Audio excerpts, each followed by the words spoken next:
একদিন একটা বড় গাছের ডালে টুনি পাখি খুব যত্ন করে নিজের বাসা বানিয়েছিল। বাসাটায় ছিল নরম ঘাস, তুলো আর শুকনো পাতা দিয়ে বানানো। টুনি আর তার ছোট ছোট ছানারা সেখানে খুব আনন্দে থাকতো। একদিন হঠাৎ করে একটা কাক ফাঁকে থেকে বলে, ও কি এই সুন্দর বাসা! এই বাসাটা যদি আমি দখল করতে পারি তাহলে আর আমার কোনো বাসার প্রয়োজন হবে না।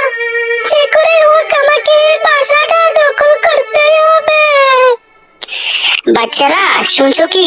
তোমরা এখানে থাকো, আমি তোমাদের জন্য খাবার নিয়ে আসি। আমি জলদি জলদি ফিরে আসবো। একে দেখছি টুনি তো চলে গেল। যাই, এই সুযোগে যদি আমি কিবা একটা করতে পারি, আগে যেয়ে দেখি কি হয়, তারপরে দেখা যাবে।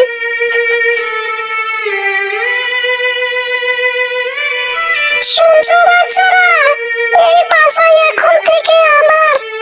তোমার মা চলে গেছে, তোমার মা আর আসবে না, তাই তোমাদেরকে বলছি এই বাসায় এখন থেকে আমার। তোমরা এখান থেকে চলে যাও। আমরা ভয় পাচ্ছি, আমাদের কিছু করো না কাক মামা। আমাদের মা ফিরে আসবে আমাদের বলেছে, আর আমাদের মা ফিরে এলে আমরা এখান থেকে চলে যাব। আমাদের কিছু করো না কাক মামা, আমরা ভীষণ ভয় পাচ্ছি কাক মামা। আর সেই সময় টুনি চলে এলো, আর কাক ভয় পেয়ে সেখান থেকে চলে গেল। আর তারপর তারা সুখে দুঃখে সংসার করতে থাকে। প্লিজ ভিডিওটা ভালো লাগলে লাইক সাবস্ক্রাইব করতে ভুলবেন না, আর সব সময় আমাদের পাশে থাকবেন। ধন্যবাদ।